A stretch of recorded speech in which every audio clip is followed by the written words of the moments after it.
तो बेटा आज हम जो डिस्कस करेंगे वो है हमारा एक्सचेंज ऑफ गैसेस। ठीक है, तो सबसे पहले इसमें हमारा टॉपिक है ट्रांसपोर्ट ऑफ ऑक्सीजन। तो ऑक्सीजन का जो ट्रांसपोर्ट होता है ह्यूमन बॉडी में या एनिमल बॉडी में, वो होता है हमारा टू टाइप से। ठीक है, और उस प्रोसेस जो होती है उस प्रोसेस को हम बोलते हैं डिफ्यूज़न। तो देखिए हमारी जो पहला फॉर्म होता है वो होता है हमारा प्लाज्मा में dissolve, means dissolve in plasma के फॉर्म में ऑक्सीजन ट्रांसपोर्ट होता है। सेकेंड होता है एक कॉम्प्लेक्स बनता है किसके साथ, हीमोग्लोबिन के साथ, जिसका नाम होता है ऑक्सी हीमोग्लोबिन। तो डिज़ोल्व फॉर्म में जो ऑक्सीजन जो ट्रांसपोर्ट होती है वो होती है हमारी 1 to 3%। ठीक है, जो मीन्स टोटल बॉडी में जो ऑक्सीजन का ट्रांसपोर्टेशन होता है। लेकिन ऑक्सी हीमोग्लोबिन के थ्रू जो ऑक्सीजन ट्रांसपोर्ट होता है वो होता है हमारा 97 to 99%। इसके बाद देखिए वन हीमोग्लोबिन का जो मॉलिक्यूल होता है वो बाइंड करता है किसके, 4 O2 मॉलिक्यूल से। एक हीमोग्लोबिन जो होगा वो 4 ऑक्सीजन के मॉलिक्यूल से बाइंड करता है। ठीक है, और 1 ग्राम हीमोग्लोबिन जो होता है वो 1.34 ml O2 को ट्रांसपोर्ट कर सकता है। ठीक है, याद रखना 1 gram of haemoglobin can transport 1.34 ml of O2। ठीक है, इसके बाद आता है हमारा फैक्टर्स हेल्पफुल। तो हाई PO2, PO2 का मीन्स होता है partially pressure of oxygen in alveolar air और low partial pressure CO2 in blood. ठीक है, तो मीन्स O2 का जो पार्शियल प्रेशर होता है वो एल्वुलर एयर में हाई होता है। ठीक है, जबकि PCO2 का मीन्स पार्शियली प्रेशर जो होता है CO2 का वो ब्लड में क्या होता है, काफ़ी कम होता है। इसके बाद आता है हमारा transport of CO2 means carbon dioxide. तो देखिए कार्बन डाइऑक्साइड जो होता है ये मीन्स जो ट्रांसपोर्ट होता है ये as by carbonate of sodium and potassium के फॉर्म में ये ट्रांसपोर्ट होता है।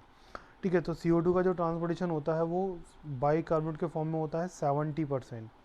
ठीक है, और कार्बोनिक एसिड के फॉर्म में होता है only 7%। Transported as carbamino haemoglobin. ठीक है, तो कार्ब अमाइनो हीमोग्लोबिन के फॉर्म में भी क्या होता है, ये ट्रांसपोर्ट होता है। जब मीन्स ऑक्सीजन का लेवल बॉडी में कम हो जाता है तो CO2 जो होता है वो मीन्स हीमोग्लोबिन के साथ बाइंड कर लेता है। ठीक है, इसके बाद है हमारा 100 ml ऑफ ब्लड ट्रांसपोर्ट। ठीक है, तो इसमें कितना होता है CO2 means 3.7 ml of CO2 इसमें प्रेजेंट होता है। इसके बाद आता है हमारा CO2 अमीन ग्रुप हीमोग्लोबिन के अमीन ग्रुप से बाइंड करके क्या बनाता है, कार्ब अमाइनो हीमोग्लोबिन बनाता है। ठीक है, जिसकी बनने की वजह से क्या होता है कि सेल्स के अंदर O2 का जो लेवल है वो कम हो जाता है। अब देखिए अब हमारा आता है हमारा ऑक्सीजन डिसोसिएशन कर्व। तो देखिए ऑक्सीजन डिसोसिएशन कर्व में क्या है, it show the percent saturation of hemoglobin with the changes in partially pressure of O2 at constant pH। अब देखिए इसमें बेसिकली क्या है, जो हमारा ऑक्सी हीमोग्लोबिन है, ठीक है, वो दे रखा है, ठीक है, इस डायरेक्शन में। इसके बाद अब हमारा जो O2 का जो प्रेशर दे रखा है, ठीक है, वो दे रखा है हमें ब्लो में। अब देखिए इस कंडीशन में क्या होगा, ठीक है, जो कंडीशन हमारे लिए क्या होती है, हेल्पफुल होगी, तो बेटा वो होगा हमारा ओनली लेफ्ट शिफ्ट वाला पोर्शन। ठीक है, जिसमें क्या है हमारा O2 का जो परसेंटेज है वो हमारा मीन्स ठीक ठाक लेवल पे बना रहता है। तो जो हमारा प्रॉपर अमाउंट में ऑक्सीजन बॉडी के अंदर होगा, ठीक है, प्रॉपर अमाउंट में ऑक्सीजन प्रेजेंट होगा, तो हमारा जो ऑक्सीजन डिसोसिएशन कर्व जो है ये बैंड करेगा कहाँ पर, लेफ्ट साइड में। अब देखिए इसके बाद क्या होगा कि देखिए डिक्रीज एच आइंस का लेवल क्या होगा, यहाँ डिक्रीज होगा। ठीक है, फिर यहाँ पर क्या होगा, decrease 2,3 DPG means diphosphoglycerate का लेवल क्या होगा, यहाँ पर कम हो जाएगा, और डिक्रीज टेम्परेचर। ठीक है, अगर बात करें हम राइट शिफ्ट में, तो राइट शिफ्ट में क्या होगा कि हाइड्रोजन आइंस का कंसनट्रेशन क्या होगा, हाई होगा। जब हाइड्रोजन आयन का कंसनट्रेशन हाई होगा तो O2 का जो लेवल है वो क्या हो जाएगा, काफ़ी कम हो जाएगा। ठीक है, तो ये क्या होता है, लेफ्ट शिफ्ट में जब जाता है तो ये होती है हमारी रिड्यूस्ड एफिनिटी, किसके अगेंस्ट, मीन्स O2 से। तो O2 से क्या होता है, जो रिड्यूस एफिनिटी जो होती है हीमोग्लोबिन की वो कम हो जाती है। इसके बाद टेम्परेचर यहाँ इंक्रीज़ होगा, ठीक है। उसके बाद इंक्रीज 2,3 DPG का जो लेवल है वो हाई हो जाएगा। DPG का फुल फॉर्म होता है 2,3 डाईफॉस्फोग्लिसरेट, ठीक है। इसके बाद आता है हमारा नेक्स्ट है, अब देखिए ये इंस्पायर्ड और एक्सपायर्ड एयर है। तो यहाँ पर जैसे ही इंस्पायर्ड एयर होती है एल्वेलर मीन्स एल्वेलाई के अंदर जैसे ही एंटर करती है, तो यहाँ जो पार्शियल O2 जो है उसका प्रेशर जो होगा वो होता है हमारा 104 mmHg, और CO2 का जो होता है वो होता है हमारा 40 mmHg, ठीक है। तो यहाँ से CO2 जो होता है वो बाहर रिलीज़ होता है और O2 जो होता है वो अंदर आता है। O2 जो आएगा तो देखिए पल्मोनरी वेन है, ठीक है। पल्मोनरी वेन से होता हुआ ये किस में आता है हमारा सिस्टमेटिक आर्टरीज में। ये क्या करती है कि ये कैरिंग ऑक्सीजनेटेड ब्लड को कैरी करती है, ठीक है। जिस ब्लड में क्या होता है प्योर ब्लड प्रेजेंट होता है तो उसको ये कैरी करती है, और कैरी करने के बाद ये कहाँ पर लाती है बॉडी टिश्यू में।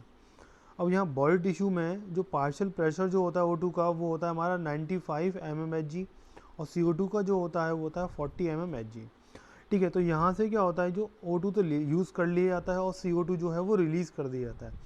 तो CO2 जैसे ही रिलीज़ होगा तो यहाँ पर पार्शियल प्रेशर जो होगा वो कम हो जाएगा O2 का। तो यहाँ जो हो जाता है वो होता है 40 mmHg, और CO2 का जो होता है 45 mmHg। तो सिस्टमेटिक वेन जो होती है इसका काम होता है मीन्स डीऑक्सीजनेटेड ब्लड को कैरी करने का, सिस्टमेटिक वेन्स का। तो यहाँ से ब्लड जो होता है वो पल्मोनरी आर्टरी में जाता है, और पल्मोनरी आर्टरी के थ्रू ये वापस एक्सपायर्ड कर दिया जाता है। अगर हम इसको देखें थोड़ा डायग्राम के थ्रू, तो ये रेड कलर की जो दिखाई रही है ये एक्चुअली में क्या है, एक RBC का स्ट्रक्चर है, ठीक है। तो CO2 इसमें एंटर हो रहा है, CO2 जो एंटर हो रहा है इसमें, ठीक है, ब्लड कैपिलरीज में, तो ये क्या है हमारा कि कार्बन एनहाइड्रेट्स के फॉर्म में ये एंट्री होगा, ठीक है। तो ये क्या होगा CO2 जो है वो H2O से रिएक्ट करके क्या बनाएगा, एक बाइकार्बोनेट कंपाउंड बनाएगा, ठीक है। तो यहाँ से क्या होता है कि CO2 जैसे जैसे लेवल इसका इंक्रीज हो जाएगा बॉडी में, वैसे वैसे हमारा O2 का जो कंसंट्रेशन है वो बॉडी में धीरे धीरे रिड्यूस होता जाता है। इसके बाद factor affecting oxygen dissociation curve. तो कुछ फैक्टर होते हैं जो ऑक्सीजन डिसोसिएशन कर्व को क्या करते हैं, प्रभावित करते हैं। तो सबसे पहला है हमारा कार्बन डाइऑक्साइड कंसंट्रेशन। तो देखिए इंक्रीज इन CO2, ठीक है। जैसे ही CO2 इंक्रीज होगा तो ODC means oxygen dissociation curve जो होगा वो बेंड हो जाएगा टुवर्ड द राइट डायरेक्शन में, ठीक है। And percentage saturation of HB means haemoglobin will be decrease, and this is, इसको क्या बोला जाता है, बोहर इफेक्ट बोलते हैं इसको, ठीक है। मीन्स जब हमारा oxygen dissociation curve right direction में जब बेंड होगा तो उस डायरेक्शन में क्या होता है कि हमारा CO2 का लेवल हमारा इंक्रीज हो जाता है, ठीक है, और ऑक्सीजन का जो लेवल है वो हमारा डिक्रीज हो जाएगा, और परसेंटेज सैचुरेशन ऑफ हीमोग्लोबिन जो होता है वो भी हमारा डिक्रीज हो जाता है। तो इस कंडीशन को क्या बोला जाता है, बोहर इफेक्ट बोलते हैं, ठीक है, याद रखना इस चीज़ को। नेक्स्ट है हमारा टेम्परेचर और pH, ये भी क्या करते हैं मीन्स ऑक्सीजन डिसोसिएशन कर्व को क्या करते हैं, ये इफेक्ट करते हैं, ठीक है। तो हम इसको डिस्कस कर चुके हैं ऑक्सीजन डिसोसिएशन कर्व में कि टेम्परेचर जो होता है वो रिड्यूस होता है, ठीक है। कब हाई होगा हमारा, लेफ्ट राइट साइड में या राइट साइड में, ठीक है। इसके बाद आता है हमारा रिलीज ऑफ O2। तो हमारा फर्स्ट है इसमें Haldane's effect, as more and more concentration of oxyhaemoglobin is there in act as an strong acid there by releasing more hydrogen ions. तो यहाँ पर क्या होंगे, काफ़ी सारे हाइड्रोजन आयन हमारे रिलीज़ होंगे, ठीक है। और ये जानते हो कि जब हमारे हाइड्रोजन रिलीज़ होंगे तो हमारा क्या जो ऑक्सीजन डिसोसिएशन कर्व है वो कहाँ जाएगा, हमारा राइट डायरेक्शन में। These ions combine with bicarbonate आइन फॉर्मिंग क्या करते हैं, वो कार्बोनिक एसिड बनाते हैं। This carbonic acid dissociate into carbon dioxide and water, ठीक है ना। और इसको क्या बोला जाता है, ये क्या होती है हमारी कार्बनिक एनहाइड्रेस कंडीशन यहाँ पर हमारी बन जाती है। इसके बाद आता है हमारा high partial oxygen is responsible for dissociation of carbamino haemoglobin, ठीक है, जब यहाँ पर हाई पार्शियल जो प्रेशर ऑक्सीजन का मिलेगा तो ये क्या होगा, ये डिसोशिएट कर देता है किसको, कार्बोमाइन हीमोग्लोबिन को, तो ये तोड़ देगा उसको। ठीक है, इसके बाद आता है हमारा carbon dioxide is less soluble in arteries blood. तो CO2 जो होता है ये काफ़ी मीन्स लेस अमाउंट में सॉल्युबल होता है किसमें, आर्टरीज के अंदर। इसके बाद देखिए नेक्स्ट टॉपिक है कंट्रोल ऑफ रेस्पिरेशन। तो फर्स्ट आता है इसमें नर्वस कंट्रोल। तो नर्वस कंट्रोल में क्या होता है, एक बेसिक रिदम बनती है of respiration is regulated by 4 respiratory centre. ठीक है, तो रेस्पिरेशन जो होता है ये 4 रेस्पिरेटरी सेंटर के थ्रू कंट्रोल किया जाता है। ठीक है, प्रेजेंट इन द फ्लो, जो कहाँ पर प्रेजेंट होता है, मेड्यूला ऑब्लोंगेटा एंड पॉन्स वेरोलाई। ठीक है, तो मेडुला ऑब्लोंगेटा और पॉन्स वेरोलाई में ये हमारे प्रेजेंट होते हैं। दीज सेंटर आर कलेक्टिवली, ठीक है, कॉल्ड क्या बोला जाता है इनको, रेस्पिरेटरी रिदम सेंटर या रिदमेटिसिटी सेंटर भी इसको बोलते हैं। नेक्स्ट है हमारा inspiratory centre. It lies in dorsal wall of medulla oblongata and stimulate the inspiratory muscles. ठीक है, इसके बाद आता है मीन्स इंस्पायरेटरी सेंटर जो कंट्रोल करता है वो डोर्सल वॉल कंट्रोल करती है किसकी, मेडुला ऑब्लोंगेटा की। अब जो बात करें हम एक्सपायरेटरी सेंटर, ये वेंट्रल वॉल होती है किसकी, मेडुला ऑब्लोंगेटा की।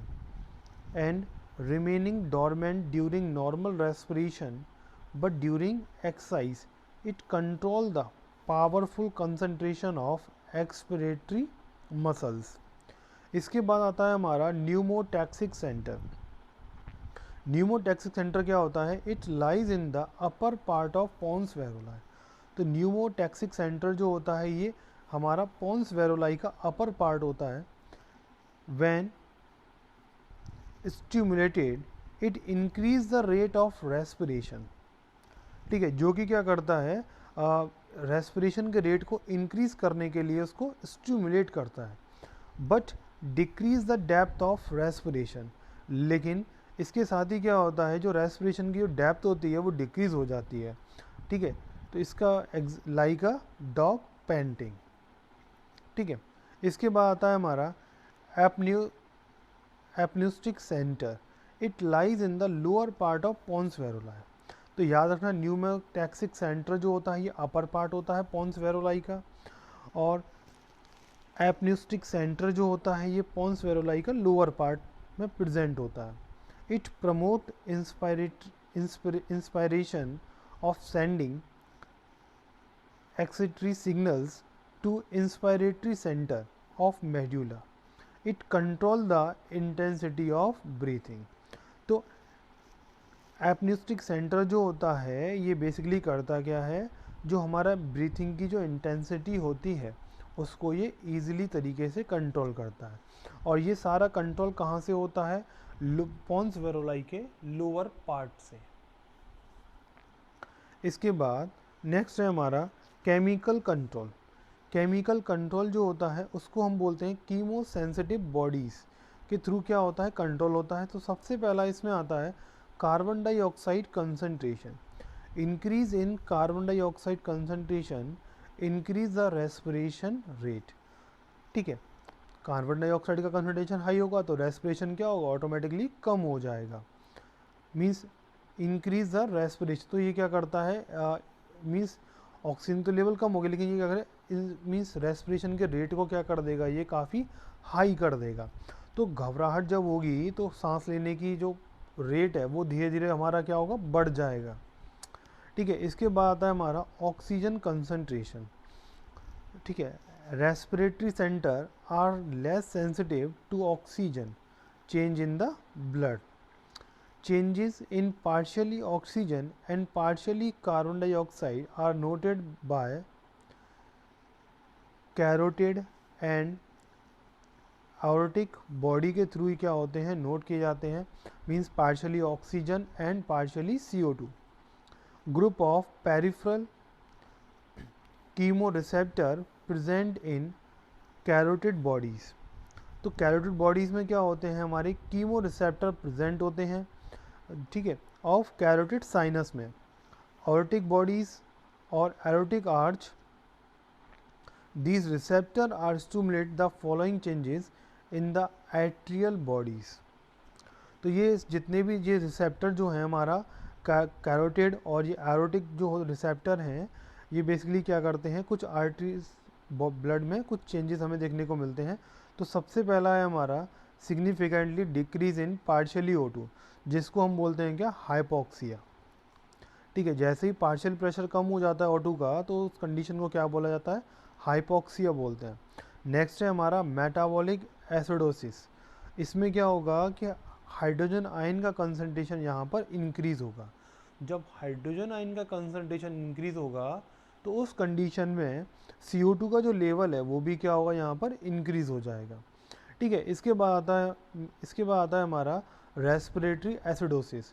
तो यहाँ पर क्या होगा, जो पार्शियल प्रेशर O2 का है वो इंक्रीज हो जाएगा। ठीक है, इसके बाद आते हैं हमारे रेस्पिरेटरी डिसऑर्डर। तो सबसे पहला है इसमें अस्थमा। इसमें क्या होता है, जो ब्रोंचाई होती हैं वो उनका साइज जो होता है नैरो हो जाता है, सिकुड़ जाती हैं। ठीक है, और उनमें इन्फ्लेमेशन होने लगता है। नेक्स्ट है इसमें ब्रोंचियोस्पैम एंड डिफ़िकल्ट इन ब्रीथिंग। तो ईजिली तरीके से जैसे ब्रोंचाई का साइज़ जो होगा वो थोड़ा सिकुड़ जाएंगी। ठीक है, और उनमें क्या होगा, थोड़ी सी जलन होना स्टार्ट हो जाती है, थोड़ी ब्लॉक हो जाती है, जिसके फंगल इन्फेक्शन की वजह से होता है बेसिकली अस्थमा जो है। ठीक है, तो उस कंडीशन में क्या करते हैं कि ब्रीथिंग की जो रेट है वो कम हो जाता है, सांस लेने में काफ़ी प्रॉब्लम आती है। नेक्स्ट आता है इसका emphysema. The air sac in the lungs become damage और स्ट्रेच। जो एयर सैक होते हैं मीन्स एल्वोलाई जो होती हैं लंग्स के अंदर, वो क्या होंगी, डैमेज हो जाएंगी और स्ट्रेच हो जाती हैं, जिसकी वजह से क्या होता है, जिसको क्या बोलते हैं, रिजल्ट इन क्रोनिक कफ और डिफ़िकल्ट ब्रीथिंग। इसका जो रीज़न होता है वो कॉमनली क्या देखने को मिलता है हमें, smoking is the most common causes. Smoking की वजह से ये हमें देखने को मिलता है। यहाँ पर जो हमारी एयर सैक जो होते हैं वो डैमेज हो जाते हैं। ठीक है, और में कफ मीन्स डिपोजिशन होना स्टार्ट हो जाता है, जिसकी वजह से ईजिली ब्रीथिंग करने में प्रॉब्लम आती है। नेक्स्ट है ऑक्यूपेशनल रेस्पिरेटरी डिसऑर्डर। तो बेटा जहाँ कुछ जगह होती हैं जहाँ पर काफ़ी लोग, जैसे सीमेंट फैक्ट्री है, ठीक है, वहाँ पर कोई काम करेगा तो उसको भी क्या होगा, हमें रेस्पिरेटरी डिसऑर्डर देखने को मिलते हैं, या कोयले की खदान है तो कुछ हमारे ऑक्यूपेशनल रेस्पिरेटरी डिसऑर्डर। सबसे पहला उसमें आता है silicosis. Silicosis means caused by clay, sand and sand stone grinding. तो जो पत्थर जो होते हैं या सीमेंट कोई चीज़ होती है, ठीक है, तो उसकी वजह से उसके पार्टिकल जो होते हैं वो जैसे ही हमारे लंग्स के अंदर एंटर करते हैं तो वहाँ पर ये डिसीज़ क्या करते हैं, सिलिकोसिस करते हैं। इसके बाद आता है हमारा एस्बेस्टोसिस। तो ये किसके थ्रू होता है, caused by inhaling of asbestos inside the respiratory tract. Third है हमारा कार्बन मोनोऑक्साइड पॉइजनिंग। इसके बाद फोर्थ सल्फ़र के जो ऑक्साइड्स होते हैं उसके कांटेक्ट में आने से भी क्या होता है, रेस्पिरेटरी और डिसऑर्डर हमें देखने को मिलते हैं।